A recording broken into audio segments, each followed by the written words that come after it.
Pernah nggak sih Anda ngerasa cemas atau stres, tapi nggak tahu kenapa?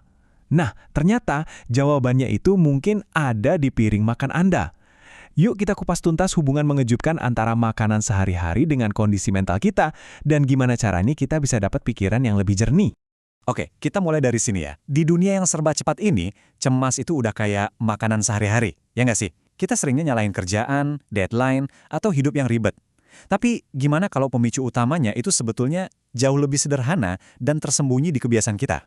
Dan bener banget, daripada pusing lihat keluar, sumber materi kita ini ngajak buat lihat ke dalam. Tepatnya ke apa yang kita makan. Ternyata, apa yang masuk ke tubuh kita, itu punya efek langsung ke apa yang kita rasain di pikiran kita. Nah, dari sinilah kita mulai investigasinya. Ada semacam racun atau penyabot tersembunyi dalam makanan kita yang tanpa sadar jadi biang kerok perasaan cemas dan stres.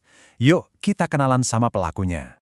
Ini dia dua tersangka utamanya, karbohidrat olahan dan pemanis buatan. Roti tawar putih, pasta, kue-kue manis, bahkan minuman yang katanya diet, ini semua kan umum banget kita konsumsi. Tapi, di balik enaknya, mereka ini diam-diam bisa ngerusak keseimbangan kimia di otak kita. Jadi, gimana ceritanya makanan-makanan ini bisa ngebajak otak kita? Ini bukan cuma soal kalori atau gula darah loh, ini jauh lebih dalam dari itu. Ini soal dampaknya ke sistem komunikasi internal di otak Anda. Kuncinya ada di sini, neurotransmitter. Gampangnya, anggap aja mereka ini kurir-kurir di otak. Ada kurir yang bawa pesan bahagia, namanya serotonin. Ada kurir yang bawa pesan motivasi, namanya dopamin. Nah, mereka ini yang ngatur mood, fokus, sampai respons kita sama stres. Kalau para kurir ini kerjanya terganggu, ya udah kacau semua sistemnya. Yang menarik di sini tuh prosesnya ternyata sesimpel ini. Pertama, kita makan pemicunya. Kedua, bahan-bahan tadi langsung ganggu produksi normal para kurir kita, terutama serotonin, si pengatur mood. Hasilnya, ya pas pesan bahagia dan tenang nggak kekirim dengan benar, muncullah rasa cemas dan stres. Rantai sebab akibatnya langsung banget kan? Oke, kita udah tahu masalahnya. Sekarang gimana solusinya? Ini bukan soal pasrah, tapi justru sebaliknya. Ini tentang kita mengambil kembali kendali atas pikiran dan perasaan kita.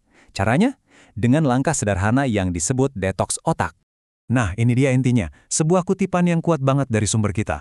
Poin kuncinya adalah, buat balikin kejernihan mental, langkah pertama yang paling manjur adalah berhenti masukin zat-zat yang merusaknya.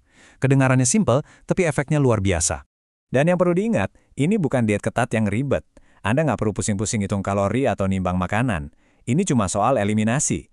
Ngeluarin dua biang keladi tadi, karbohidrat olahan dan pemanis buatan, dari menu harian Anda. Sesederhana itu.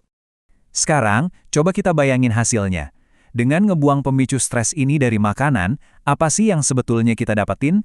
Well, kita lagi ngebuka jalan buat jadi versi diri kita yang lebih tenang, lebih fokus, dan lebih seimbang.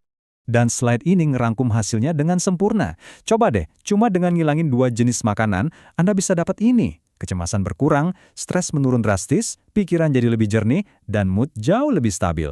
Ini semua adalah hadiah dari sebuah langkah yang kelihatannya sepele kan? Jadi, setelah tahu semua ini, pertanyaannya bukan lagi bisa nggak ya, tapi gimana cara mulainya? Coba pikirin satu hal kecil aja. Mungkin ganti soda diet pakai air putih, atau sore ini nyemilnya buah, bukan biskuit. Langkah kecil apa yang bisa Anda ambil hari ini juga untuk memulai detoks otak Anda?